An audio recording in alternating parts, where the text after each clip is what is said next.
যেভাবে আমাদের ইমেলটি পাঠিয়েছেন সেই ইমেলটি আমি সেভাবেই পড়ছি।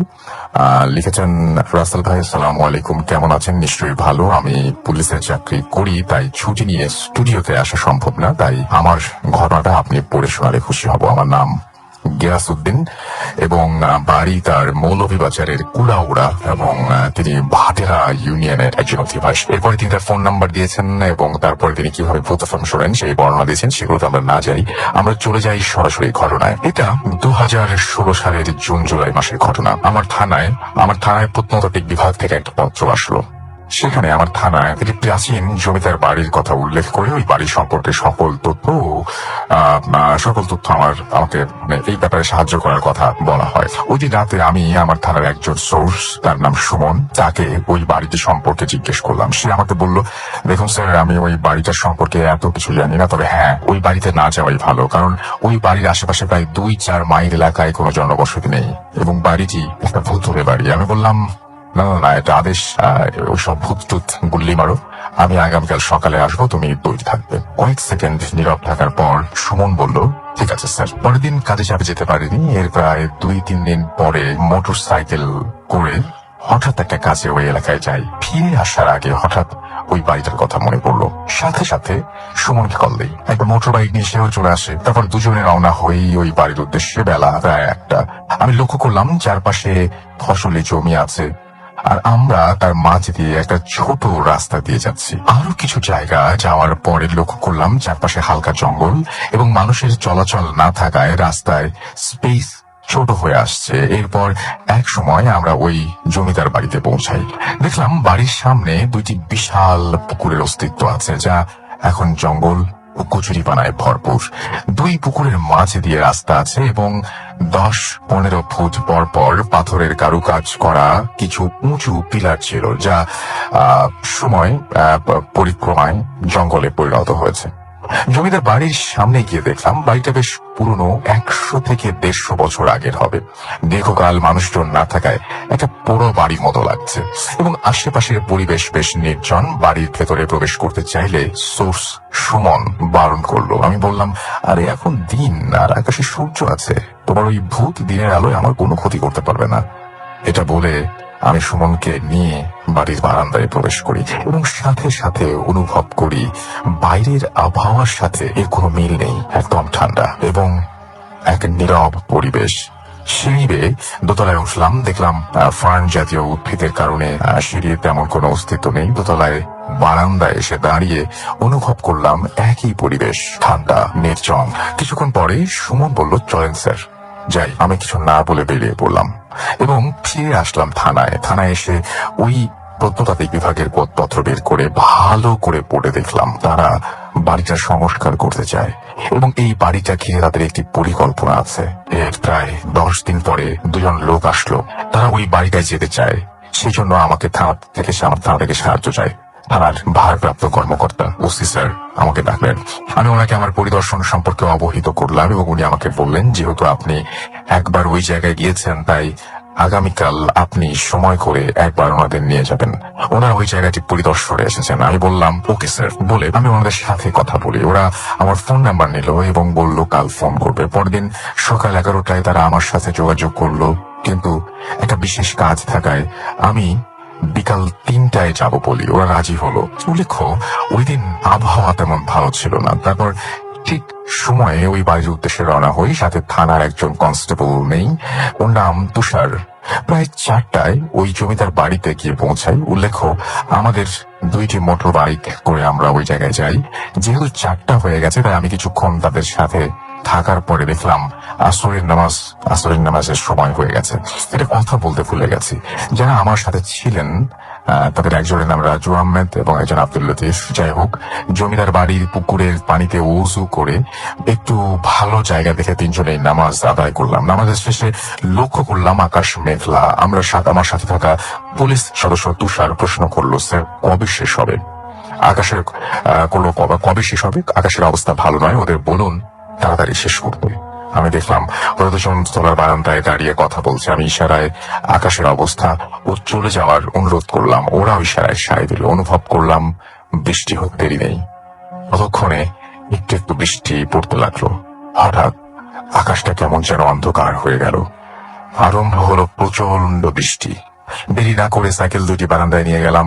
প্রবল বৃষ্টির সাথে বজ্রপাতের শব্দ, মুহূর্তে একটা ভৌতিক পরিবেশ তৈরি হলো। আমি ও তুষার মোবাইলের ফ্ল্যাশ জ্বালিয়ে দোতলায় গিয়ে ওদের সাথে মিলিত হলাম। দেখলাম ওদের চোখেও ভয়ের ছাপ। সন্ধ্যা হয়নি, তারপরও রাতের মতো অন্ধকার। আমি চিন্তা করলাম এখন কি করা যায়। বৃষ্টি ঘুমেই বেড়ে চলছে এবং এর মধ্যেই বাইক চালিয়ে যাওয়া সম্ভব নয়। তাই ওদের বললাম মাগরিবের নামাজ পড়ে রওনা দিব, আর ততক্ষণে বৃষ্টিও কমে যাবে। মাগরিবের নামাজ শেষ করলাম, কিন্তু বৃষ্টি কমার নাম নেই। আমি প্রাচীন জমিদার বাড়িতে আমরা চারজন হঠাৎ শুনলাম পেছনের দরজায় কেউ নক করছে। আমরা চারজন একে অন্যের দিকে তাকিয়ে আছি। আমরা অবাক। এই নির্জন জনমানবহীন বাড়িতে আমরা চারজন ছাড়া আর কে থাকতে পারে? তারপর লক্ষ্য করলাম একটা জানালা ধপাস করে খুলে গেল এবং সবচেয়ে অবাক করা বিষয় হলো ওই ঘরের মধ্যে আলো জ্বলছে। আর আমরা দাঁড়িয়ে থাকতে পারলাম না, তাড়াতাড়ি নিচে চলে এলাম। চিন্তা করলাম বৃষ্টি যতই হোক না কেন আমরা সাইকেল করে চলে যাব। আর আমি মোটরসাইকেলে উঠে আমি স্টার্ট দিলাম। ওরাও স্টার্ট দিতে চাইলো, কিন্তু ওদের মোটরসাইকেল কোনোভাবেই চালু হচ্ছিল না। আর আমার মোটরসাইকেল হঠাৎ করে বন্ধ হয়ে গেল। বৃষ্টি থেমে গেছে, কিন্তু বিদ্যুৎ চমকাচ্ছে আকাশে। শত চেষ্টা করেও মোটর বাইক চালু করতে পারলাম না। বুঝতে বাকি রইল না আমাদের জন্য কিছু একটা অপেক্ষা করছে। রাত তখন 8টা। আমাদের সকলের সাথে মোবাইল ফোন ছিল। আমরা তা দিয়ে যোগাযোগের চেষ্টা করলাম, কিন্তু তাতেও বিফল হলাম। ফোনে সিগন্যাল নেই। আধুনিক সভ্যতার এই যুগে আমরা যোগাযোগবিহীন সবাই বসে পড়লাম। ঠিক তখন সকালে অনুভব করলাম বাড়িটা আস্তে আস্তে আলোকিত হচ্ছে। প্রথমে এক এক ঘরে আলো জ্বলে উঠলো। আমরা লক্ষ্য করলাম জমিদার বাড়ির উঠোনের দিকে। দেখলাম 10 থেকে 15 মৃতদেহ ফাঁসিতে ঝুলছে। আবার অনুভব করলাম ঘরের ভেতর থেকে কান্নার আওয়াজ। বুঝলাম কয়েকজন নারী কাঁদছে। সে কি চিৎকার! এক ভয়ঙ্কর কান্নার আওয়াজ। দেখলাম লতিফ সাহেব জ্ঞান হারিয়েছেন। রইলাম আমরা তিনজন। চিন্তা করলাম যে করেই হোক পরিস্থিতি মোকাবেলা করতে হবে। তুষার ও রাজু সাহেবকে বললাম সাইকেল উপর করে তা থেকে তেল বের করতে হবে। দেখলাম তারা নড়তেও ভয় পাচ্ছে। ধমক দিলাম, তারা উঠলো। আমি কিছু শুকনো পাতা ও ডাল সংগ্রহ করলাম ঘরের ভেতর থেকে। এখন এসব চিটিয়ে একটা বৃত্ত তৈরি করলাম। লতিফ সাহেবকে তুলে আনলাম বৃত্তের মাঝখানে। সাইকেলের তেলের মাঝে কিছু পাতা ও ডাল ঘষে তেল লাগিয়ে নিলাম। এবার আগুন জ্বালাবো। পকেট থেকে গ্যাস লাইট বের করেছি। তখন লক্ষ্য করলাম ওই আঙিনায় ফাঁসিতে ঝুলে থাকা মৃত শরীর একে একে রশি ছিঁড়ে নিচে পড়ছে এবং 5-6 সেকেন্ড পরে অস্বাভাবিকভাবে দাঁড়িয়ে যাচ্ছে। আর ঘরের ভেতরে থাকা মহিলার কান্নার শব্দ আরো বিকট আকার ধারণ করছে। পিছনে ফিরে দেখলাম 8-10 জন মানুষ সিঁড়ি বেয়ে উঠে আসছে। পরিস্থিতি সামলাতে আমি আর দেরি না করে আল্লাহর নাম নিয়ে আগুন জ্বালালাম। সাথে সাথে জমিদার বাড়ির আলো নিভে গেল। আগুনের আলোয় আমি দেখলাম যে মহিলাগুলো উপরে উঠে আসছিল এবং যে পুরুষের একে চিৎকার করছিল তারা অদৃশ্য হয়ে গেল। প্রায় 1 ঘন্টা পরে লতিফ সাহেবের জ্ঞান ফিরল। এবার অনুভব করলাম আশেপাশে কোনো অশুভ শক্তি নেই। প্রথমে আমি ওই বৃত্ত থেকে বেরিয়ে সাইকেল চালু করার চেষ্টা করি। 2-3 বার করার পরে, চেষ্টার পরে সেটা চালু হয়। এবার তুষার উঠে দাঁড়ালো, কিন্তু কিছুক্ষণ চেষ্টা করার পরে তার মোটর বাইকও চালু হয়ে গেল। এবার আমরা দুজনে ওদের নিয়ে রওনা দিলাম এবং আল্লাহর রহমতে ওই দিন বিপদ থেকে রক্ষা পেলাম। পরে ওই বাড়ির ইতিহাস জানতে পারি। ওটা ছিল এক মুসলিম জমিদার বাড়ি, যারা ইংরেজের আনুগত্য স্বীকার করতে অস্বীকার করে এবং একসময় ইংরেজরা ওই জমিদার বাড়ি আক্রমণ করে। জমিদার ও তার বাড়ির পুরুষদের ফাঁসির গাছে ফাঁসিতে ঝুলিয়ে হত্যা করে। ওই বাড়ির মহিলাদের নির্যাতনের পরে ঘরে তালাবদ্ধ করে পুড়িয়ে মারে এবং এটা ছিল ঘটনা। এই শুক্রবার আসতে চেয়েছিলাম, তবে ছুটি পাইনি। সময় করে যদি পারি কোনো এক শুক্রবার স্টুডিওতে আসবো। আপনাকে স্টুডিওতে আসার আমন্ত্রণ জানাচ্ছি এবং আশা করছি কখনো না কখনো আপনি ছুটি পাবেন এবং চলে আসবেন। এবং আপনি বলছেন আপনার নাম বললে কোনো সমস্যা নেই, দ্যাটস ওয়াই আপনার নাম আমি আবারও বলছি Giasuddin. Thank you so much. আপনার ঘটনা অনেক চমৎকার ছিল। আশা করছি এরকম ঘটনা আপনার কাছ থেকে আমরা আরো পাবো। আমরা চলে যাবো আমাদের পরবর্তী ঘটনা। একটা ইমেইলে চলে যাচ্ছে এবং আমাদের এই ইমেইলটি আমাদের একজন লিসনার পাঠিয়েছেন। আসলে আশা করি ভালো আছেন। অনেক বিজি থাকার কারণে ভূত এফএম শোনা হয় না, তারপরেও সময় বের করে ভূত এফএম শুনি। আমি একবার আপনার শোতে এসেছিলাম এবং এটা নর্থ যাত্রাবাড়ি থেকে তিনি পাঠিয়েছেন। নামটা লেখেননি। আচ্ছা, it was nice memory in my life. Russell ভাই, আমার বাসা অনেক দূরে হওয়ায় শোতে এসে ঘটনা বলতে পারছি না। যদি ঘটনাটা আপনাদের কাছে ভালো লাগে তবে পড়ে শোনাবেন। ঘটনাটি আমার নিজের সাথে ঘটে যাওয়া খুব রিসেন্ট এবং খুব পরিচিত এক মামার সাথে ঘটে যাওয়া ঘটনা। আমি যে বাসায় থাকি এই বাড়িটি আমার সাথে ঘটে যাওয়া ঘটনা এবং বাড়িওয়ালার কড়া নির্দেশ থাকা সত্ত্বেও আমি সেটা শেয়ার করছি। এবং রাসেল ভাই আমার বাসাটা হচ্ছে নর্থ যাত্রাবাড়ি। এই বাড়িতে আমরা প্রায় 16 বছর আছি এবং বাড়িটা বেশ পুরনো এবং অনেক বড় জায়গা নিয়ে বাড়িটি করা, এবং বাড়ির সামনেও বেশ বড় জায়গা আছে। আমরা এই বাড়িতে যখন উঠি তখন থেকেই রাতের বেলা অনেক অদ্ভুত শব্দ শোনা যেত। আমি ইগনোর করতাম এই ভেবে যে শব্দ হতেই পারে, কিন্তু তার পরের দিন কেন শব্দটা হতো উপরের ফ্ল্যাটে। শব্দগুলো মানে প্রতিদিন কেন, এবং শব্দটা উপরের ফ্ল্যাটে হতো। শব্দগুলো এরকম যে কেউ যেন কিছু গুছাচ্ছে, ফ্লোরে বাড়ি দিচ্ছে। আবার মনে হতো কেউ যেন ঝাড়ু দিচ্ছে, মনে হতো কেউ যেন হেঁটে বেড়াচ্ছে। আমি একদিন বিরক্ত হয়ে খোঁজ নিলাম উপরের ফ্ল্যাটে, কিন্তু অবাক হলাম এই শুনে যে এই ফ্ল্যাটে যারা থাকে তারা ঠিক সেম শব্দ পায়। উনি বললেন এরকম শব্দ উনি প্রতিদিন, যা কিনা সেটা তাদের সাথে হয়ে থাকে, একই ঘটনা হয়ে থাকে তাদের সাথে। 4 তলার ওপরে আর কোনো ফ্ল্যাট নেই। 4 তলায় কেয়ারটেকারের পাশের ফ্ল্যাটে যারা থাকেন তারা সবচেয়ে বেশি ভুক্তভোগী। অনেক কিছুই তারা দেখেছেন, কিন্তু তারা বিশ্বাস করতে পারছেন না আদতেই এইগুলো সম্ভব কিনা। 4 তলায় মহিলা ও তার হাজব্যান্ড এবং তাদের 2 ছেলে তারা থাকতো, এবং তাদের ছোট একটি কাজের মেয়ে ছিল। মেয়েটা এই বাসায় আসার পর থেকেই অদ্ভুত আচরণ করতে শুরু করে, কিন্তু বাসার লোকজন ব্যাপারটা নিয়ে এতটা চিন্তিত ছিল না। একদিন রাতে আন্টি দেখতে পায় একটি ছোট মেয়ে বারান্দার দরজা ঘেঁষে দাঁড়িয়ে আছে। অন্ধকারে বোঝা যাচ্ছিল না মেয়েটাকে। মেয়েটার পুরো মেয়েটাও কোনো সারা শব্দ দিচ্ছে না। মেয়েটা আস্তে করে বারান্দার কোনায় গিয়ে দাঁড়িয়ে থাকে। আন্টি রুমের লাইট জ্বালে বারান্দায় গেলেন, এবং কিন্তু কেউ ছিল না সেখানে। দেখার ভুল ভেবে আন্টি ব্যাপারটা মাথায় নিলেন না। এরপরও অনেকবার একই জিনিস দেখেছেন তিনি। একটা সময় তারা বাসাটা ছেড়ে দেন। একদিন আমি বাসা ছেড়ে দেওয়ার ওপরে বাসার ছেড়ে দেয়া ওপরে উঠেছি। আমি বুঝিনি কথাটার মানে। আমার মনে হয় যে জায়গাতে ছেড়ে গেছেন সেই জায়গা থেকে, এবং তিনি বলছেন সিক্রেট দেখলাম একজন দাঁড়িয়ে আছেন, এবং মুখে দাড়ি, ফর্সা চেহারা, এবং পরনে ব্ল্যাক কালারের জুব্বা, হাতে তসবিহ। আমি হঠাৎ দেখেই আটকে উঠি। পরে ওনাকে সালাম দেই। উনি সালামের উত্তর দিলেন এবং আমাদেরকে কিছুক্ষণ তাকিয়ে থেকে তারপর আমাকে বললেন, তোমার নাম হাসান। এরপর আমি কিছুটা ভয় পেয়ে যাই, কিন্তু আমার 3 তলায় যে থাকেন বড় ভাই, দেখলাম উনি নামছেন না। বড় ভাই আমাকে বললেন আমার বাসায় বেড়াতে আসছেন আমেরিকা থেকে, এবং সম্পর্কে মামা হন। দেখে মনে হচ্ছিল অনেক পরহেজগার মানুষ এবং অনেক কিছু জানেন। রাতের বেলা 3 তলার বড় ভাই আমাকে ডাক দিলেন, বললেন ওনার বাসায় আসার জন্য। আমি গেলাম, দেখলাম ভাইয়ের মামা এক রুমে মোমবাতি জ্বালিয়ে বই পড়ছেন। আমি ভাইকে জিজ্ঞেস করলাম, ভাই ওই রুমে কারেন্ট নাই, আপনার মামা মোমবাতি জ্বালিয়ে বই পড়ছেন। ভাইয়া বললেন মামা কাজ করছেন মোমবাতি জ্বালিয়ে। বললাম কেমন কাজ ভাইয়া? মোমবাতি জ্বালিয়ে করছেন। কিছুক্ষণ পর মামা আসলেন। আমি আর ভাইয়া ড্রয়িং রুমে বসেছিলাম, এবং মামা আমাকে দেখে আগে সালাম দিলেন। তারপর ভাইকে বললেন যে এই বাড়িতে খারাপ কিছু নেই, তবে যা আছে তা কারো ক্ষতি করবে না। মামা যা বললেন আমি তাতে ভয় পেয়ে যাই। প্রায় প্রত্যেক বাড়িতেই নাকি থাকে। মামা আরো বললেন যে যারা আত্মহত্যা করে তাদের আত্মা এরকম ভয় ঘোরাফেরা করে আর কি। এরা পৃথিবীতেই ঘোরাফেরা করে, এবং বাড়ির ছাদ এগুলোতে তারা বেশিরভাগ সময় আর কি আশ্রয় নেয়। আবার এই আত্মাগুলো নাকি মানুষকে খারাপ কাজে ব্যবহার করে, যাকে মানুষ খারাপ কাজে আত্মাগুলোকে ব্যবহার করে, যাকে ব্ল্যাক ম্যাজিক বলে। এরপর মামা তার একটা অভিজ্ঞতার কথা বললেন, যেটা ঘটেছিল আমেরিকায়। আমি বিশ্বাস করতে পারিনি যে এরকমও হয়ে থাকতে পারে তার কারোর সাথে। মামা যে শহরে থাকতেন আবাসিক এলাকা ছিল, এবং মামা যে বাড়িতে থাকতেন পাশের বাড়িতে হাজব্যান্ড ওয়াইফ থাকতেন। এই দুজনের কথা খুব কম, এরা এই দুজন কথা খুব কম বলতো। মামা বুঝতে পারছিলেন যে প্রবলেম আছে এই দুইজনের, এবং তারা কেন কথা বলতে চান না কোনো ব্যাপারে, বা তারা কথা এত কম বলেন কেন। তাদের কথা বলার আগ্রহ না দেয় দেখে মামা আগ বাড়িয়ে তাদের সাথে কথা বলতেন। তবে মামা খেয়াল করতেন তাদের কাজকর্ম, এই সমস্ত কিছু, এবং ওই বাসায় আরো কেউ কেউ আঁকতো না কখনো।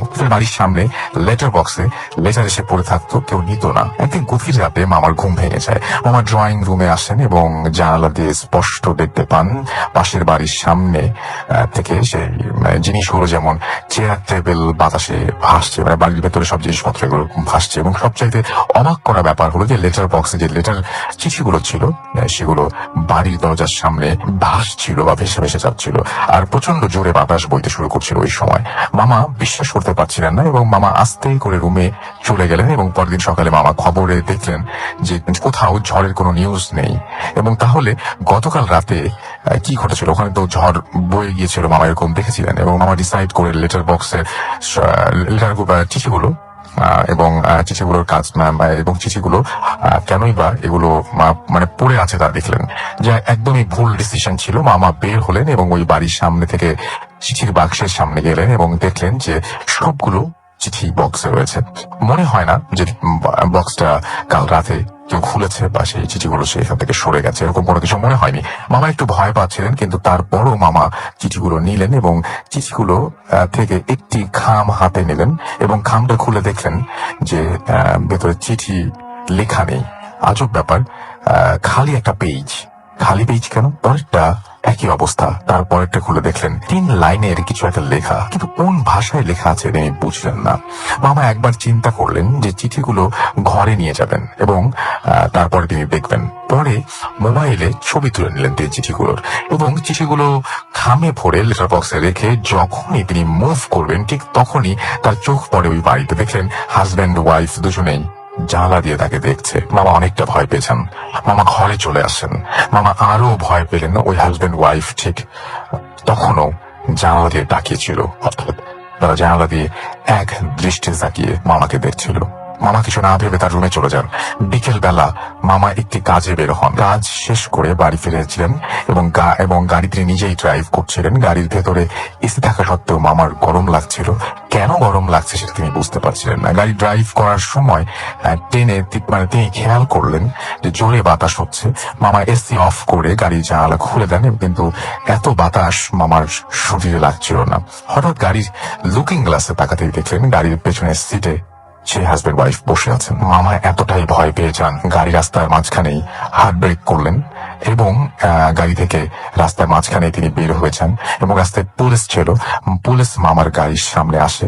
কোনো প্রবলেম হয়েছে কিনা জিজ্ঞেস করলে মামা কিছু বললেন না। মামাকে ঘাবড়াতে দেখে পুলিশ কিছুটা সন্দেহ করে বসে এবং গাড়ি চেক করে এবং মামাকে যেতে বলে। মামা বাড়ি আসলেন, দেখলেন ওই বাড়ির গেটে তালা মারা। কিছু না ভেবে মামা গাড়ি গ্যারাজে নিয়ে গেলেন এবং গ্যারাজে নিয়ে যাওয়ার পরে ঘরে ঢুকে ফ্রেশ হয়ে রাতের খাবার শেষ করে রুমের এসি অন করে ঘুমাতে চান। প্রচন্ড ঠান্ডা লাগার কারণে মামার ঘুম ভেঙে যায়। মামা ঘুমের চোখে এসির রিমোটটা নিয়ে এসিটা অফ করে দেন। তারপরও ঠান্ডায় কারণে তার আবার ঘুম ভেঙে যায়। মামা বুঝতে পারছিলেন না কেন এত ঠান্ডা লাগছে। মামা ঘাটের শুয়ে শোয়া অবস্থাতে দেখতে পান যে তার পায়ের সামনে 2 জন দাঁড়িয়ে আছেন। মামা দেখলেন তার পায়ের সামনে থাকা টেবিল ল্যাম্পটা তিনি জ্বালালেন এবং ল্যাম্প জ্বালানোর পর মামা কিছুই দেখতে পেলেন না। রুমে লাইট জ্বালালেন এবং দেখলেন তার টেবিলের ওপর সেই একটা চিঠি পড়ে আছে। এবার মামা অনেক ভয় পেয়ে যান। এরপর শুরু হয় তার বাড়ির ভেতরে ঝোড়ো বাতাস। এত জোরে বাতাস হচ্ছিল যেন ঘরের সব জিনিসপত্র মাটিতে পড়ে যাবে। মামা বহু কষ্টে টেলিফোন নিয়ে 911-এ কল দেন এবং পুলিশকে খুব দ্রুত আসতে বলেন। ঠিক এমন সময় কারেন্ট চলে যায়। তখন রুমে বাতাস হচ্ছিল। মামা দেখলেন তার ড্রয়িং রুমের সোফায় ওই হাজবেন্ড ওয়াইফ বসে আছেন। এবার মামা নিজেকে আর ধরে রাখতে পারলেন না। মামা জ্ঞান হারিয়ে ফেলেন। পুলিশ এসে দরজা ভেঙে মামাকে অজ্ঞান অবস্থায় হসপিটালে নিয়ে যায়। জ্ঞান ফেরার পর মামা প্রথমেই অভিযোগ করেন পুলিশ আসতে এত দেরি করলো কেন। কিন্তু অবাক করার বিষয় হচ্ছে মামা পুলিশকে কল দেওয়ার 2 মিনিটের মাথায় পুলিশ চলে এসেছিল। মামার বাসার গেট অনেকক্ষণ নক করে। প্রায় 10 মিনিট অতিক্রম করার পর পুলিশ বাধ্য হয়ে গেট ভেঙে ভেতরে ঢোকে এবং মামাকে ফ্লোরে পড়ে থাকতে দেখে। মামা পুলিশকে সব ঘটনা খুলে বলেন এবং পুলিশ খোঁজ নিয়ে দেখেন যে মামার পাশের বাড়িতে 10 থেকে 15 বছর ধরে তালা মারা অবস্থায় পড়েছে এবং লেটার বক্সে কোনো চিঠি নেই। এরকম নিউজ পুলিশ অনেকবার পেয়েছিল। তবে এবার পুলিশ মামাকে ওই বাড়িটি ছাড়তে বলেন। মামা পুলিশের সহায়তায় বাড়ি থেকে মালপত্র পিকআপ ভ্যানে ওঠান এবং যাওয়ার সময় মামা গাড়ির জানালা দিয়ে ওই বাড়িটার দিকে তাকান এবং দেখেন সেই হাজবেন্ড ওয়াইফ বাড়ির জানালার সামনে দাঁড়িয়ে তার দিকে তাকিয়ে আছে। মামার কাছ থেকে এই ঘটনা শুনে আমি বিশ্বাস করতে পারছিলাম না। মামা আরো বলেন যে মোবাইলে দেয়া ছবি, যে সমস্ত ছবি তিনি তুলেছিলেন, ওই মোবাইলটি ওই দিনের পর তিনি আর খুঁজে পাননি। এর কয়েকদিন পর মামা আমেরিকা চলে যান। মামা বলে গেছেন যে নেক্সট টাইম বাংলাদেশে আসলে ভূত ফ্যামিলি শোতে তিনি আসবেন। আর আমরা যে বাড়ি থাকি ওই বাড়ির অদ্ভুত শব্দ এখন শুনেই যাচ্ছি, আজও শুনছি। কারণ আমরা পাশের ফ্ল্যাটের একটা ছোট ভাইকে ভাই একদিন আমাকে বললো যে ভাই, কাল রাতে আমি সম্ভবত আমি শব্দ পেয়েছি, কে যেন নূপুর পরে বাড়ির নিচে হাঁটাহাঁটি করছিল। আমি বিশ্বাস করিনি।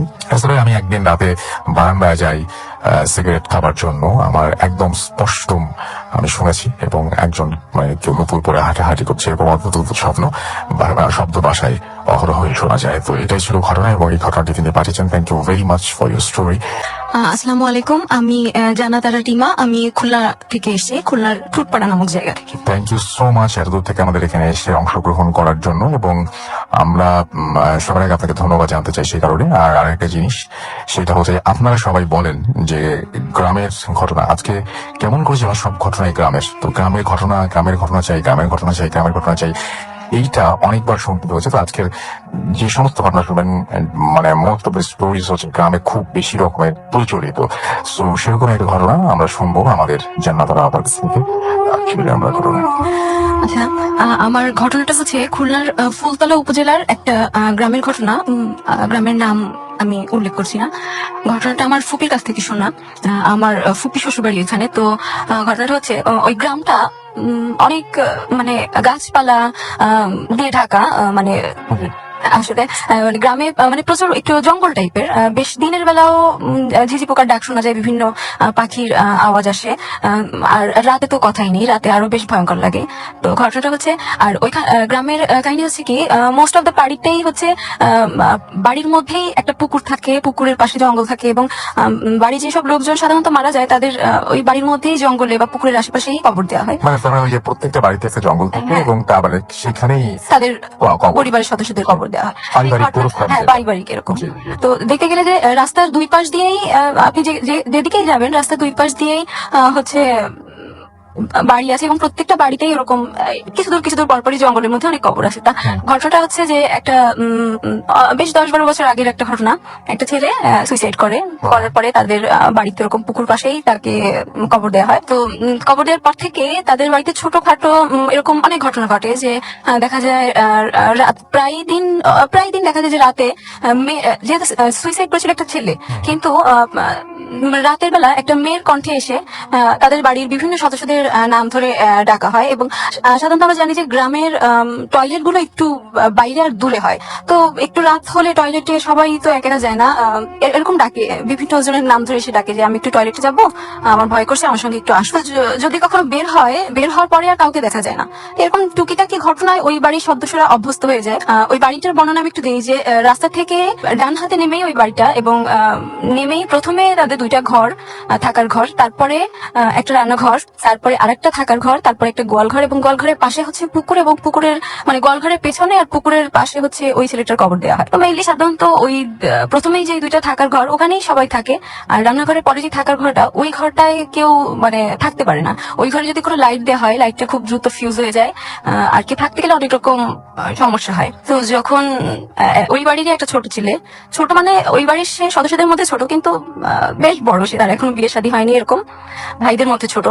উনি একদিন ওই রাতে ওই ঘরে ঘুমাতে যায়। রাতে ঘুমাতে যাওয়ার পরে উনি ঘুমায়, দেখা যায় যে বেশ মাঝরাতে, অনেক রাতে, ঘুমের মধ্যে উনি বুঝতে পারছেন যে ওনাকে কেউ মারধর করছে।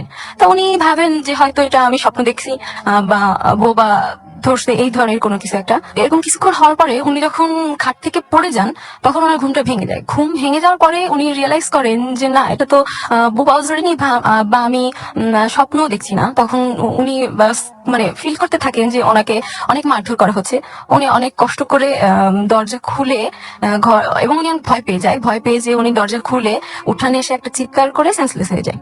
তো ওনার চিৎকার শুনে ওনার আব্বা আম্মা অন্য ঘর থেকে বের হয়ে আসেন, এসে ওনাকে ঘরে নিয়ে যান। অনেক চেষ্টা করার পর ওনার যখন জ্ঞান ফেরে, উনি যখন তার আব্বা আম্মাকে ঘটনাটা বলেন, ওনার আব্বা আম্মা প্রথমে বিশ্বাস করেন না। ওনারা ভাবছেন যে হয়তো স্বপ্ন দেখছে বা বোবা ভূতে ধরছে, এই ধরনের কোনো কিছু একটা। তারপর এইভাবে চলতে থাকে, টুকটাক ঘটনা তো ঘটছে। পরে বেশ কয়েকদিন পরের একটা ঘটনা যে ওনাদের বাড়িতে অনেক গেস্ট আসে, মানে ওনার বোনের হাজবেন্ডরা কোনো একটা অনুষ্ঠানের জন্য আসার পরে ওই দিনে ওরকম থাকার প্রবলেম হয়। তো ওই দিন আর ওনার ছেলেকে না দিয়ে ওই ছেলের বাবা মা ওই ঘরটায় ঘুমাতে যায়। ঘুমাতে যাওয়ার পরে ওরা ঘুমায় আছে। অনেক রাত্রে ওরা মানে এরকম মনে হচ্ছে যে বাইরে প্রচন্ড ঝড় হচ্ছে, ঝড় বাতাস বৃষ্টি।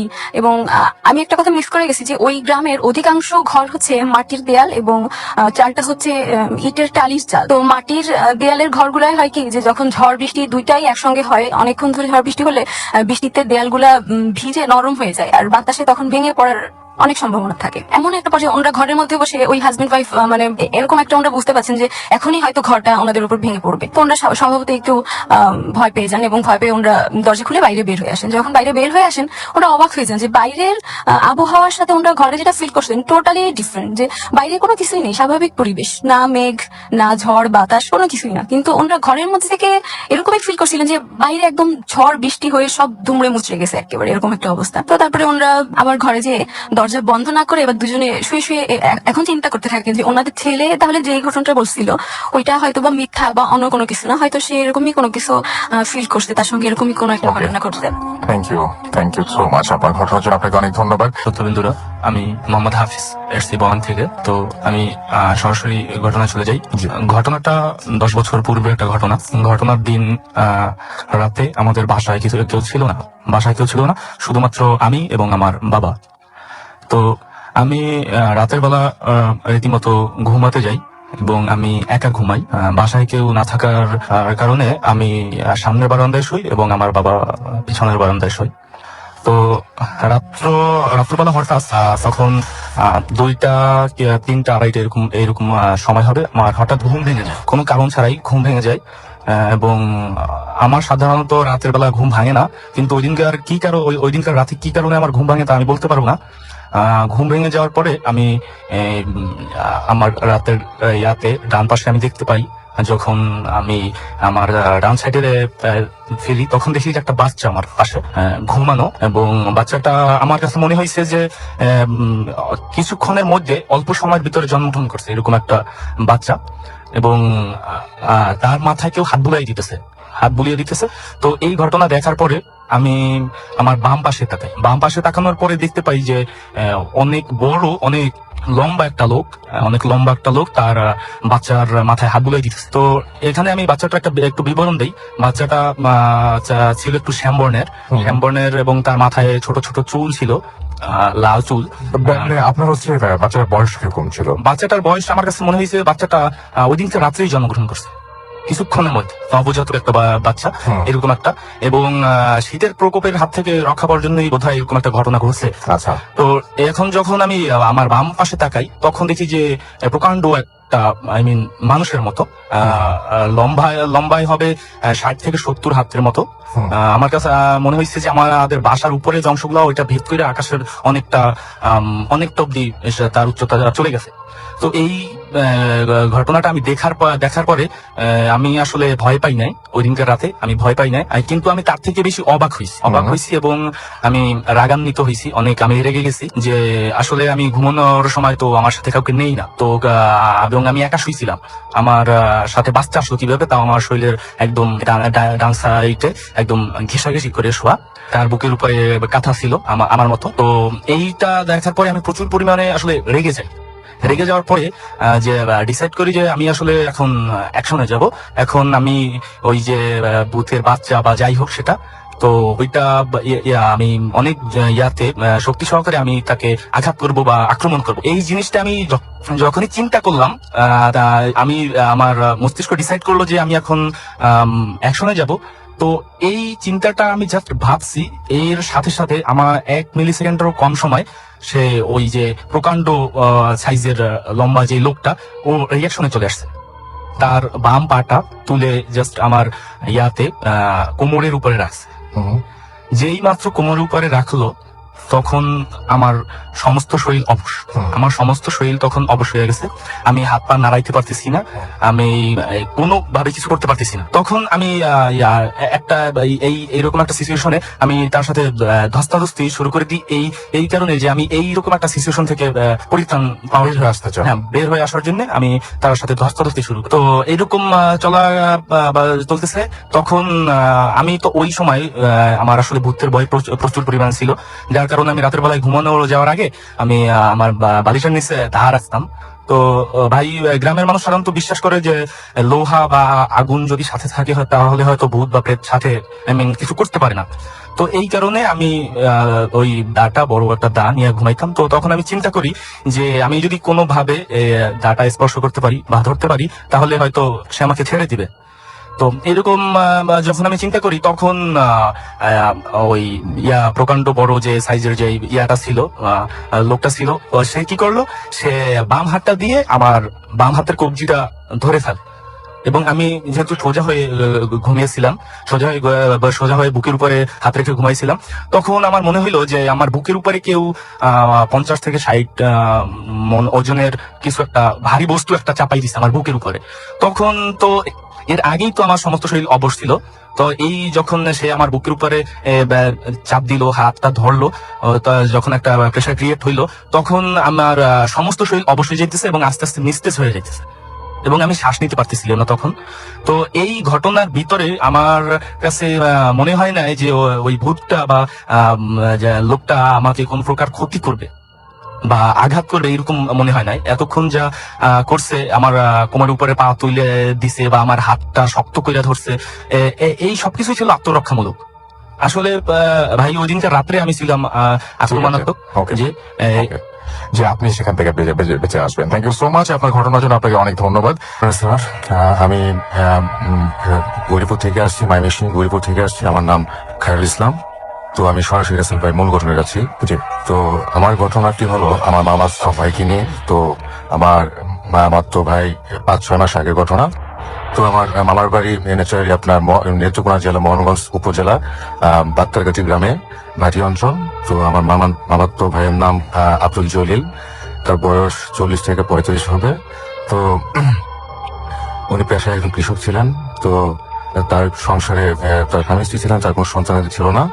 তো আজ থেকে 5-6 মাস পূর্বে যে ঘটনাটি ঘটলো সেটা হলো, সারাদিন সে মাঠে কাজ করার পর, সন্ধ্যার পর সে সাংসারিক কিছু টুকিটাকি বাজার করার জন্য সে হাটে গেল আর কি। তো বাজারের নামটি ছিল বউবাজার। তো আশা করি মোহনগঞ্জের মানুষ শুনতে পাচ্ছেন, বিষয়টা জানেন। তো বউবাজারে সে যখন পৌঁছায় তখন আনুমানিক মাগরিব পেরিয়ে যায়, সন্ধ্যা মাগরিবের পরে সে রওনা হয়। তো রাসেল ভাই, গ্রামের বাজারগুলোর যে অবস্থা সেটা হয়তো আপনি অবগত আছেন, যে গ্রামের দোকানগুলোতে আপনার টিভি রাখা হয়, সেখানে টিভি শো দেখানো হয়। গ্রামের কৃষক যারা সারাদিন মাঠে কাজ করে তারা দোকানে এসে টিভি শো দেখে এবং চা খায়, সময় কাটায়। তো আব্দুল জলিল আমার মামাতো ভাই, সে মাগরিবের পরে দোকানে আসে, টিভি শো দেখে কিছুটা সময় কাটায়। তো কাটানে এক পর্যায়ে সে রাত যখন একটু বেশি হয়ে যায় তখন সে বাড়ি ফেরার পথে সে বাজার করবে এই ভেবে সে হাটে যায়। তো কিছু টুকি বাজার করার পরে যখন সে মাছের বাজারে যায়, তো বলে রাখে রাসেল ভাই, সে ইলিশ মাছের প্রতি প্রচন্ড লোভ ছিল তার। তো ওই দিন বাজারে প্রচুর ইলিশ ছিল। তো সে লোভ সামলাতে পারেনি, বেশ কয়েকটি বড় সাইজের ইলিশ মাছ কেনার পর ব্যাগভর্তি করে সে যখন যাচ্ছিল, তো রাসেল ভাই যাওয়ার আগে আমি রাস্তার একটু বিবরণ দিচ্ছি। তো উত্তরমুখী হয়ে যে রাস্তাটি বাত্তারগাছি গ্রামের দিকে চলে যায়, সেটি লম্বা রাস্তা, মানে এই রাস্তা ব্যবহার করলে প্রায় 25 থেকে 30 মিনিট সময় লাগে। এবং উত্তর পশ্চিমমুখী হয়ে যে রাস্তায় চলে গেছে বাত্তারগাছি গ্রামের দিকে, সেটা শর্টকাট রাস্তা, সেটা 15 মিনিট সময় লাগে। তো রাসেল ভাই, তো শর্টকাট যে রাস্তাটি উত্তর পশ্চিমমুখী চলে গেছে। তো আমার মূল ঘটনাটি এই রাস্তাটি নিয়ে। তো ওই রাস্তা কিছু দূর যাওয়ার পরে হাতে বাম পাশে, মানে বাজার থেকে ফিরতি পথে হাতে বাম পাশে করে একটি বহুদিনের পরিত্যক্ত একটি শ্মশানঘাট, তার মধ্যবর্তী স্থানে আছে একটি তাল গাছ, বিকট, মানে অনেক বড়, আর তার পাশে আছে একটি কবরস্থান। তো গ্রামের মানুষের বয়ান অনুযায়ী যেটা আমি জানি, যে এইখানে সচরাচর মধ্য দুপুর এবং সন্ধ্যার পর কোনো মানুষ যাতায়াত করে না, কারণ এটি তারা যেটা বলে যে এই তাল গাছের মাঝে কোনো একটা অবয়ব, অশুভ কোনো অবয়ব থাকে। তো এখানে অলরেডি আমি অত্র এলাকায় 3-4 জনের এরকম ঘটনা ঘটেছে, তারা আপনার এখন পর্যন্ত জীবিত থাকে নাই, মারা গেছে। তো আব্দুল জলিল এই বিষয়টির প্রতি তার ধারণা ছিল, এই ঘটনাগুলো সে জানতো। তো সে একটু আপনার একটু ইয়াও ছিল আর কি, তেরা টাইপের ছিল, মানে এক লোকা ছিল। তো সে এবং সাহসী ছিল। তো ওই দিন সে এটা পরক্ষণে রাত, তখন যখন সে বাজার থেকে ফিরছে তখন আনুমানিক রাত 10:30 থেকে 11টা হবে। তো সে যখন চিন্তা করলো সেই শর্টকাট রাস্তাটি ব্যবহার করবে, তো সাহস করে সে যখন গেল, তো যাওয়ার পরে যখনই এক সময় যখন কবর শ্মশানঘাট, তার গাছ এবং কবরস্থানটি ক্রস করতে যাবে, তখন একটি গরম হাওয়া তার গায়ে এসে লাগলো। তো একটু অস্বস্তি ভোগ করার পর কিছুক্ষণ পর সে থমকে গেল। থমকে তার পাশে একটু নজর দিতে দেওয়া শুরু করলো যে কোথায়, মানে কোথা থেকে এখন ঝড় বাতাস নেই, হঠাৎ করে গরম একটা হাওয়া লাগলো তার কাছে। আচ্ছা, তারপরে একটা পচার দুর্গন্ধ আসলো তার নাকে। তো সেটা সে সহ্য করতে পারেনি, হাত দিয়ে নাক চেপে সে কোনো মতে যাওয়ার চেষ্টা করতে থাকলো, এই শ্মশানঘাট এবং কবরস্থানটি ক্রস করার চেষ্টা করতে থাকলো। কিন্তু কেমন জানি তার পা এবং শরীর অবশ হয়ে যাচ্ছিল, কোনো অবস্থাতে সে ক্রস করতে পারছিল না। এইভাবে সে বেশ কিছুক্ষণ চেষ্টা করার পরে কোনো এক সময় ঘন্টাখানিক অথবা 30 মিনিটের মতো হবে আর কি, এরকম সে নিজের সাথে নিজে লড়াই করে। তারপর এক সময় সে কোনো রকম বাড়িতে পৌঁছানোর পর তো তার স্ত্রীকে সব ঘটনা খুলে বলে। তো তখন আমার মামাতো ভাই সুস্থ ছিলেন। তো ওনার স্ত্রী তাকে পানি পড়া এবং যা গ্রামের মহিলারা করে সেটা করে পানি পড়া খাওয়ায়। তো আব্দুল জলিলের অনেক সহজে ইলিশ মাছগুলো সে শখ করে কিনে আনছে, তো আজকে রাত্রি সে খাবে। তো তার স্ত্রীকে বলে, তার স্ত্রী বলে যে আজকে রাতে খাওয়া দরকার নেই, সরকারি তোমাকে এনে দিই। কিন্তু উনি একটু আগে বলেছে একটু এক প্রকার টাইপের, তো উনি বাধ্য করে তার স্ত্রীকে রান্না করার জন্য। তো উনি মধ্য রাত্রে হয়ে গেছে, 1-1:30 বেজে গেছে, তখনও কি সেই ইলিশ মাছগুলো রান্না করছে এবং খাইছে। খাওয়ার পরে আসলে ভাই ঘটনাটি এখানে শেষ হতে পারছে, কিন্তু ঘটনাটি আরো কিছু যোগ করতে পারছে। সেটা হলো সকালবেলা ফজরের পরে আমার ভাই, মামাতো ভাই আব্দুল জলিলের অবস্থা শোচনীয় আকার ধারণ করে, মানে তার গায়ে জ্বর আসে এবং রক্ত বমি করতে থাকে এবং আপনার পেট ব্যথা এবং থেমে থেমে আর কি খিচুড়ি আরম্ভ হয়। তখন তিনি ঘাবড়িয়ে যান এবং আমার মামাতো ভাইয়ের স্ত্রী তারপর পরিবারের সবাইকে ডেকে আনে, পাড়া প্রতিবেশী ডেকে আনে, রাত্রে ঘটনাটা বলে, শেয়ার করে এই ঘটনা হয়েছিল। তো অনেকেই বলতেছে তাকে কবিরাজ দেখানোর জন্য এবং ডাক্তার, অনেকেই বলতেছে আবার তাকে ডাক্তার দেখানোর জন্য। কিন্তু রাসেল ভাই সব কবিরাজ এবং ডাক্তার সব ধরনের চিকিৎসা করার পরেও আমার মামাতো ভাই 4-5 দিন তারপর মৃত্যুর সাথে পাঞ্জা লড়ে অবশেষে মারা যায় আর কি। তো এই ছিল আসলে ঘটনা। ওকে, থ্যাংক ইউ ভেরি মাচ আপনার ঘটনার জন্য। আপনাকে অনেক অনেক অনেক অনেক ধন্যবাদ। এবং তার চেয়ে বড় কথা, আপনি গত সপ্তাহে এসেছেন, এই সপ্তাহে এসেছেন এবং ঢাকাতেই অনেকে আসতে পারেন না, কিন্তু আপনি এসেছেন গৌরীপুর থেকে। Thank you very much. জি, আমি রনি, ধানমন্ডি থেকে এসেছি। ওকে রনি, আপনার ঘটনায় চলে যাই। আমি যে ঘটনাটা বলতে চাচ্ছি এটা আমার ফ্যামিলি বেস ঘটনা। আমার জন্মের আগ থেকে আমার ফ্যামিলির সাথে কিছু ঘটনা ঘটে গেছিল, আমি যেগুলো শুনছি বড় হওয়ার পর। আর আজকে যে ঘটনাগুলো আমি বলতে চাচ্ছি সেগুলো আমি নিজের চোখে দেখেছি। জি, যদি পরবর্তীতে সময় হয় আমি আগের ঘটনাগুলো আবার বলবো, আজকে নিজের চোখে দেখছি সেগুলো বলতেছি। জি। আমরা দেশের বাড়ি দিনাজপুর, আমরা জয়েন্ট ফ্যামিলিতে থাকি, একসঙ্গে আমার ফুফা চাচা একসঙ্গে সবাই মিলে থাকে। আমার যে ঘটনাটা শুরু হয় সেটা 2011 সালে। আমার ছোট চাচু জব করতো রংপুরে। তো রংপুরে জব করতো, হঠাৎ একদিন ঘটনা শুরু হলো এখান থেকে। হঠাৎ একদিন ফোন আসলো যে চাচু অ্যাক্সিডেন্ট করছে। আচ্ছা। তো ওনাকে রংপুর মেডিকেলে অ্যাডমিট করা হয়েছে। আমরা খবর পেয়ে গেলাম, বাহানি হোটেল ছিল। তো চাচুর একটা শরীরের একটা পার্ট পুরাটা জ্বলে গেছিল, যেটা বয়লার বাস্ট হয়েছিল। আচ্ছা আচ্ছা আচ্ছা আচ্ছা। তো চাচু 2-3 দিন ছিল, তারপর থেকে কথা বলা শুরু করে। হঠাৎ করে কথা বলতে কষ্ট হয়েছিল, বাট যেটা বলতেছিল সেটা হচ্ছে যে আমার খুব কষ্ট হচ্ছে, আর যে স্বপ্নটা আমি দেখছিলাম সেই স্বপ্নটা সত্যি হয়ে গেল। যে স্বপ্নের কথাটা বলতেছিলাম এই স্বপ্নটা আমি পরে বলতেছি। তো বারবার এই একই কথা বলতেছিল যে স্বপ্নটা সত্যি হয়ে যাচ্ছে। এভাবে 2-3 দিন অনেক কষ্টে থাকার পর চাচা 3 দিনের মাথায় মৃত্যুবরণ করেন। তো ওনাকে রংপুর মেডিকেল থেকে আমরা বাসায় নিয়ে আসি, দিনাজপুরে নিয়ে আসি। তো যেদিন খবর দিই সেদিন প্রচন্ড বৃষ্টি হচ্ছিল। বৃষ্টির মধ্যে আমরা দাফন কাফন সব কমপ্লিট করার পর সন্ধ্যা হয়ে গেল। তো রাসেল ভাই, গ্রামাঞ্চলে একটা নিয়ম আছে, আপনাকে বলে রাখি, যে জায়গায় লাশকে ধোয়ার পর রাখা হয় সেই জায়গায় সন্ধ্যাবেলা কিছু জ্বালানো হয়, যেমন মোমবাতি বা বিভিন্ন ধরনের অন্য কিছু। তো সেরকমই কবর দেওয়ার পর সন্ধ্যাবেলা আমি ওই আঙ্গিনার মধ্যে যেখানে চাচাকে গোসল করার পর রাখা হয়েছিল মোমবাতি জ্বালাতে যাবো, এই সময় হঠাৎ করে আমার মনে হলো যে নিচ থেকে মাটিটা উপরে উঠে আসতেছে, লাইক ভূমিকম্প হলে যেরকম হয়। তো আমি ভয় পেলাম, ভাবলাম যে আমি আমার একার সাথে এটা হচ্ছে নাকি সবার সঙ্গে জিনিসটা ফিল করতেছে। দেখলাম যে বাড়ির ভিতর থেকে, রুমের ভিতর থেকে সবাই বেরোয় আসতেছে, বলতেছে যে বের হো ভূমিকম্প। তো সবাই সচরাচর ভূমিকম্প 2 সেকেন্ড থাকার পর সবাই স্বাভাবিক হইলো। পরের দিনের ঘটনা, আমি বন্ধুদের সঙ্গে কথায় একটা কথা উঠলো যে তো চাচু তোমার আসছিল, হ্যাঁ আমি কথা বললাম যে হ্যাঁ, তারপর আবার ভূমিকম্প হয়েছিল। তো ওরা বললো কই না তো, কালকে তো ভূমিকম্প হয়নি। তো এই ব্যাপারটা নিয়ে আমি একটু চিন্তায় পড়লাম, বাসায় এসে বললাম যে এরকম। বাসায় ব্যাপারটা আমার কথা শোনার পর সবাই ইগনোর করলো যে বাদ দে, ব্যাপার না, এগুলো বলতে হয় না, তুই অন্য জায়গায় মনোযোগ দে। কিন্তু সবাই আমাকে তেমন কিছু বলছিল না। তারপর একটা স্বপ্নের কথা চাচাকে জেনে বললাম, আমি বললাম যে চাচু কোন স্বপ্নের কথা বলতেছে, আমাকে এটাও বলে না, সো ইগনোর করতে বলে। এভাবে 2011 সালে চাচার মৃত্যুর পর সবকিছু স্বাভাবিক। 2012 সালের ঘটনা, আমার দাদি অসুস্থ হলো, দাদিকে মেডিকেলে ভর্তি করানো হলো। দাদি সেই চাচার মতো একই অবস্থা, হসপিটালে ভর্তি হওয়ার পর বলে যে স্বপ্নটা সত্যি হয়ে যাচ্ছে, স্বপ্নটা খুবই ভয়ঙ্কর, খুব ভয় লাগে আমার, স্বপ্নটা সত্যি হয়ে যাচ্ছে, তোদের সাথে যেন এমন না হয়। স্বপ্নটা তখনও আমি জানি না ব্যাপারটা কি। তো এইভাবে দাদি 2-3 দিন থাকলো হসপিটালে, ডক্টররা ধরতে পারে না কি সমস্যা, কি অসুখ, সবকিছু এক্সরে ইসিজি করে সবই ওকে, বাট দেই বাটিয়ে দাদির খুব অবস্থা খারাপ হয়। 3 দিনের পরে দাদিও মারা যায়। তো মারা যাওয়ার আগে দাদি একই কথা বলতেছিল যে স্বপ্নটা সত্যি হচ্ছে, তোরা সাবধানে থাকিস। তো মারা যখন গেল, কাকতালীয় ভাবে ঘটনাটা বা জানি না কিভাবে কি, ওই চাচা মারা যাওয়ার দিনের মতোই অবস্থা, বৃষ্টি হচ্ছে সারাদিনই, সন্ধ্যার পর থেকে বৃষ্টি। আর ভাগ্যক্রমে আমি আবার মোমবাতি জ্বালাতে গেছি যে জায়গায় গোসলের পর দাদিকে রাখা হয়েছিল, এবং কি মোমবাতি জ্বালানোর পর হঠাৎ ওই একই রকম অনুভূতি, মনে হচ্ছে যে মাটিটা উপরে আসতেছে, ভূমিকম্প হচ্ছে। ঘটনাটা আমার কাছে মনে হচ্ছে এই ঘটনাটা এর আগেও ঘটছে। আমি ভয় পাচ্ছি, আবার কি হচ্ছে না হচ্ছে সবকিছু মনে হচ্ছে এর আগেবার এই ঘটনাটা সেম ঘটছে, মানে কিছু বুঝতেছিলাম না। আবার হঠাৎ করে আবার শুনলাম যে ভূমিকম্প ঠিক আগের বারের মতো, কি হচ্ছে না হচ্ছে আমি কিছু বুঝতে পারলাম না। পরের দিনের ঘটনা, আবার আমি কথায় শুনলাম যে না, গতকালকে তো কোনো ভূমিকম্প হয় নাই। ঘটনাটা আমি আবারও ভয় পাইলাম। আমি এবার আমার ফ্যামিলিকে ব্যাপারটা জানতে চাইলাম যে ব্যাপারটা কি, কেন হচ্ছে, কেন, ওয়াই রিজন।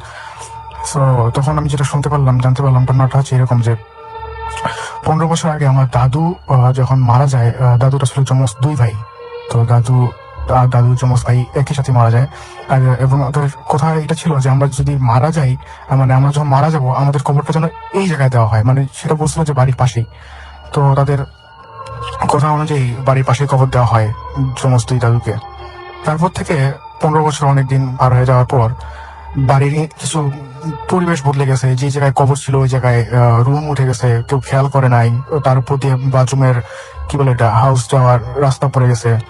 আর স্বপ্নে যেটা বলতেছিল যে স্বপ্নে দেখতেছে খুব মর্মান্তিক স্বপ্নটা এরকম যে 2 দাদু, যমজ দাদু আসে চাচা মারা যাওয়ার আগে চাচাকে বলছিল যে আমি তোদের বাপ, আমি তোমার চাচা, আমি মারা গেছি, আমার এই জায়গায় কবর ছিল, কিন্তু তোরা আমার ভালোভাবে যত্ন নাও নাই, ভালোভাবে টেক কেয়ার করো নাই, এবং তোদের মৃত্যুটা হবে খুব কষ্টের মৃত্যু, মর্মান্তিক মৃত্যু। দাদি মারা যাওয়ার আগে দাদি ঠিক এই স্বপ্নের কথাটাই বলতেছিল, যেটা আমি পরে বুঝতে পারছি।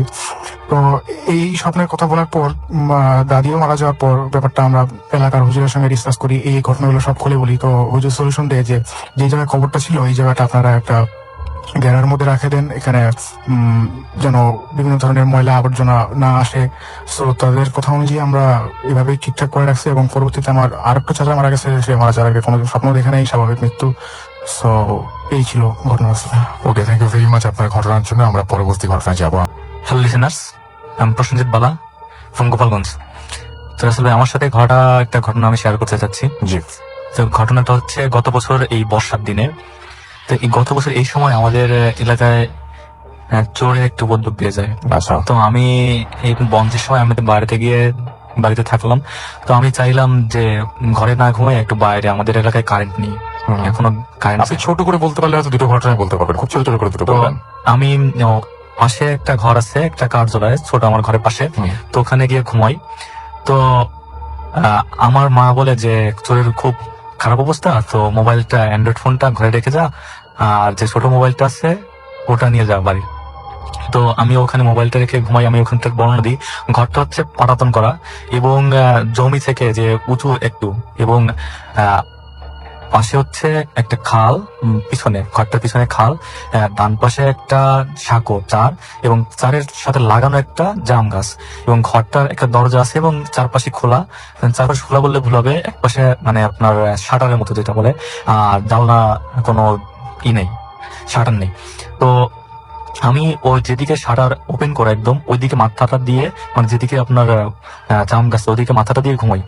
তো আমি যখন ওখানে 3-4 দিন ঘুমালাম, তখন প্রথম দিকে আমি খেয়াল করতাম যে ওই মনে হচ্ছে যে কেউ খাল পাড়ি দিয়ে মানে পানি ঝাঁপিয়ে কেউ আসছে, আসার পরে মনে হচ্ছে আমার টিনের উপর দিয়ে মানুষ হাঁটছে, খুব বড় বড় পা ফেলে শব্দ হচ্ছে। এবং আপনার যে জাম গাছটা আছে, জাম গাছের একটা মাত্র ডাল, মাত্র আর কোনো গাছের পাতা নয় না, কোনো কিছু না, শুধুমাত্র একটা ডালে এই টিনের উপর দিয়ে যাওয়া আসা করতেছে এবং বিকট শব্দ হচ্ছে। তো এরকম প্রথম 2-1 দিন ঘটনাটা ঘটে। আমি কাছে শেয়ার করি না, কারণ আমি জানি ওখানে আমার ঘুমটা ভালো হয়, আমার সাথে যাই ঘটনা কেন আমার তো কোনো ক্ষতি হচ্ছে না। তো আমি ভয় পেলেও আমি কেয়ার করিনি। তো এরপরে ঘটনা ঘটে, প্রথমে সন্ধ্যার দিক প্রচন্ড বৃষ্টি হয়, নেক্সট গভীর রাত্রে খুব ভালো। তো আমি যেহেতু বৃষ্টি হয়েছে, পরিবেশটা অনেক ঠান্ডা, ঘুমটা গভীর ঘুমে আসি।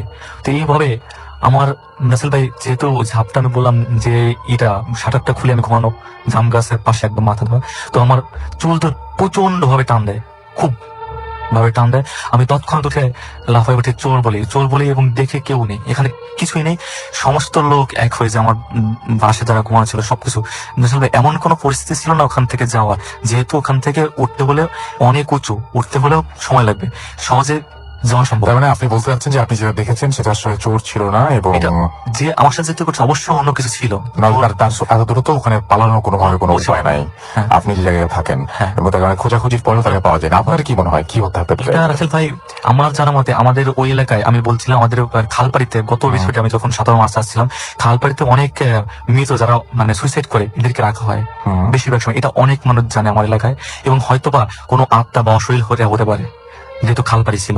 আচ্ছা, আর আরেকটা ঘটনা বলছিলেন আপনি, সেটা হচ্ছে যে আপনার কোনো একটা কাজের খুব ছোট্ট করে 1 মিনিটের মধ্যে একটু আমার স্টুডেন্টের এক কাজিনের ঘটনা আমি পড়াচ্ছিলাম, তো এই সময় আমার তার কাজিন এসে হাজির হয়।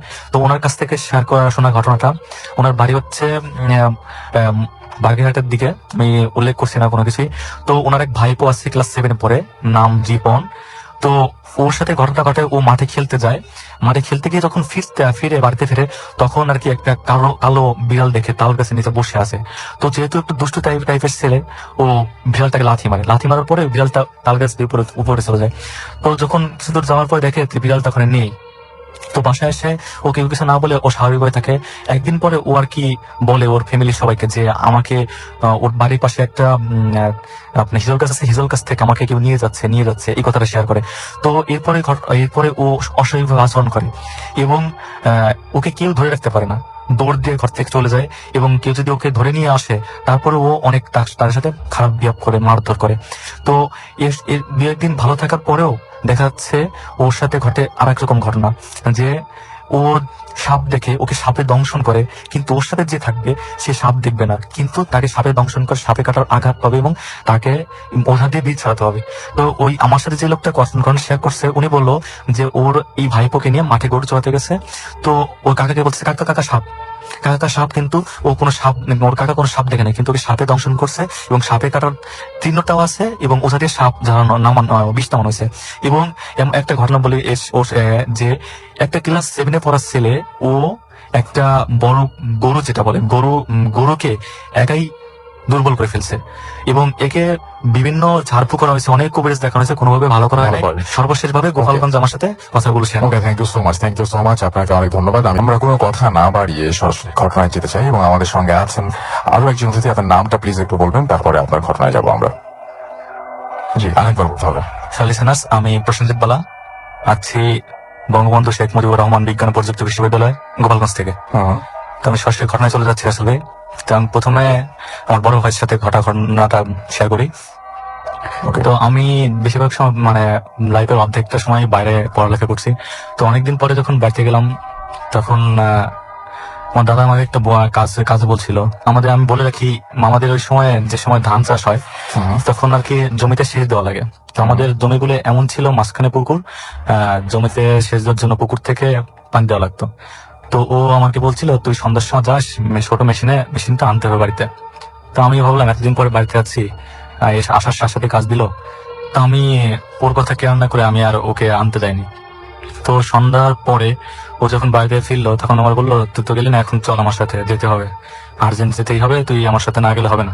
তো আমি গেলাম, যাওয়ার পরে মেশিনটা ওকে তুলে দিয়ে বাড়িতে আসলাম। যখন সন্ধ্যার সময় খেতে বসলাম তখন আমাকে বললো তুই তো গেলি না ওখানে, আজ আমি যা দেখছি তাহলে আমি আর ফিরে আসতাম না।